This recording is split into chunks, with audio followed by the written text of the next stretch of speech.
Hossein Locker. আসসালামু আলাইকুম। আমাদের গল্পে আবার সবাইকে স্বাগত। আচ্ছা, তোমাদের কি মনে আছে গত পর্বে কি হয়েছিল? কিশোর ইমাম বুখারী হজের জন্য জমানো তার সব টাকা, একদম সবটা, তার বিপদে পড়া চাচার হাতে তুলে দিয়েছিলেন। এই ঘটনাটা শোনার পর সবার মনেই তো একটা প্রশ্ন ঘুরপাক খাচ্ছে, তাই না? তাহলে কি তার হজে যাওয়াটা হলো না? এত বড় একটা ত্যাগের পর আল্লাহ কি তাকে খালি হাতে ফিরিয়ে দেবেন? চলো, আজ আমরা এই প্রশ্নেরই উত্তর খুঁজব। ইমাম বুখারীর গল্পে তো আমরা ফিরবই, কিন্তু তার আগে চলো তোমাদেরকে ছোট্ট একটা গল্প বলি। ওমর নামের এক ছেলের গল্প। এই গল্পটা শুনলে আমরা আত্মীয়তার সম্পর্ক নিয়ে দারুণ একটা জিনিস শিখতে পারবো। তো একদিন হলো কি, ওমর ঘুম থেকে উঠেই দেখল ওর মনটা ভীষণ খারাপ, কারণ ও স্বপ্নে দেখেছে ওর এক আত্মীয় মারা গেছেন। আর কি আশ্চর্য, ঠিক সেদিনই খবর এলো ওদের দাদি রুকাইয়া আর নেই। ওমরের মা তখন খুব আফসোস করে বলছিলেন, আহারে দাদি কতবার আমাদের দেখতে চেয়েছিলেন, কিন্তু আমরা নিজেদের কাজ নিয়ে এত ব্যস্ত ছিলাম যে আর যাওয়াই হলো না। মায়ের এই কথাগুলো জানো, ওমরের মনে খুব দাগ কাটল। ও বুঝতে পারল আত্মীয় স্বজনদের সাথে যোগাযোগ রাখাটা আসলে যে কত জরুরি। ইসলামে এই কাজটাকে কি বলে জানো? একে বলে সিলাত আর রাহিম, মানে আত্মীয়তার সম্পর্কটাকে সুন্দর করে টিকিয়ে রাখা। এটা কিন্তু আমাদের সবার জন্য অনেক বড় একটা দায়িত্ব। এই যে স্ক্রিনে একটা সংখ্যা দেখতে পাচ্ছ, ৭০। ওমর কি করলো জানো? সে তার পরিবারের ঠিক ৭০ জন আত্মীয়ের একটা লিস্ট বানালো, আর মনে মনে ঠিক করলো প্রতিদিন সে অন্তত একজনের সাথে হলেও ফোনে কথা বলবে। ভাবা যায় কি দারুণ একটা সিদ্ধান্ত, তাই না? আচ্ছা, চলো এবার ওমরের গল্প থেকে আমরা ইমাম বুখারীর গল্পে ফিরে যাই, কারণ ওমরের এই ঘটনাটা ইমাম বুখারী নিজের জীবনে ঘটে যাওয়া একদম এমনই একটা ঘটনার কথা মনে করিয়ে দেয়। যখন ইমাম বুখারীর বয়স প্রায় ১৬ বছর, তার মাও কিন্তু ঠিক এভাবেই এক আত্মীয়র বিপদে এগিয়ে এসেছিলেন। তার এক চাচাতো বোন নাম জয়নাব খুব অসুস্থ হয়ে পড়েছিলেন।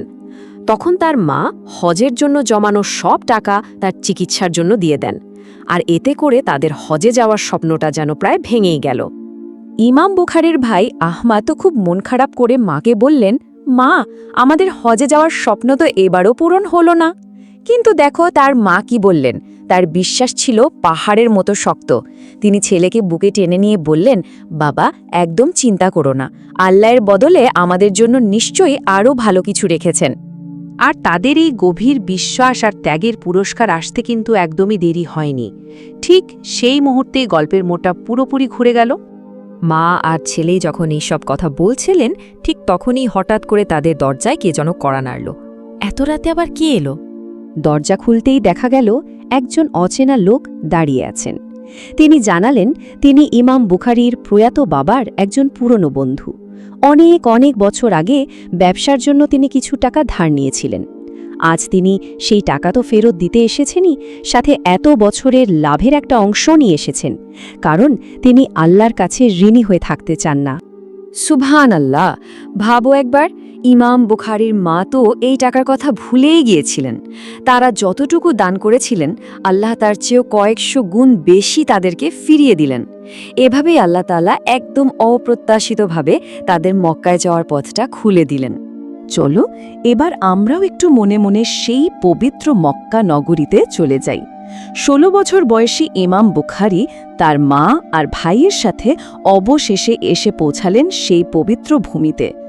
জীবনে প্রথমবার পবিত্র কাবা শরীফ দেখে তার দু চোখ বেয়ে পানি পড়তে লাগল।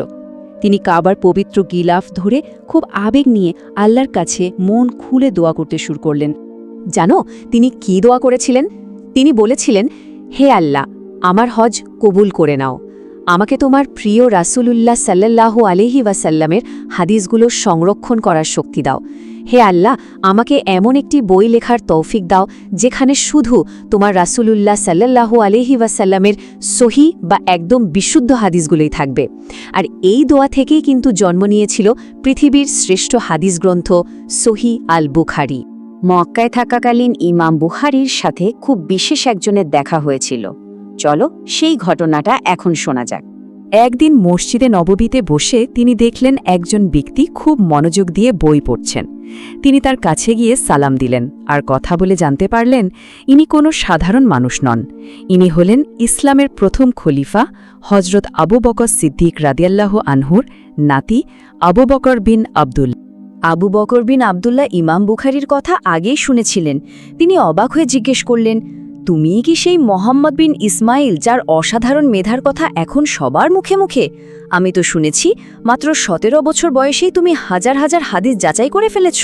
ইমাম বুখারী তখন এত বড় একজন মানুষের সামনে খুবই বিনয়ের সাথে মাথা নিচু করে বললেন, জি, আমি সেই অধম ছাত্র।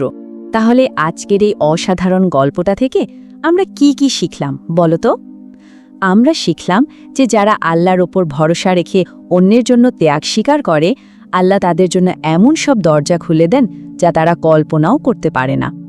আর আত্মীয়তার সম্পর্ক রক্ষা করা আর মন থেকে দোয়া করা, এই দুটো কাজ আমাদের জীবনকে অনেক সুন্দর করে তোলে।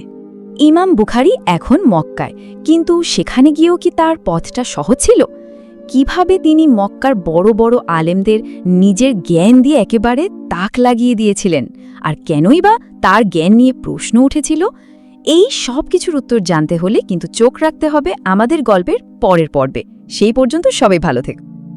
Like, comment, subscribe. আপডেট পেতে বেল আইকন অন করুন।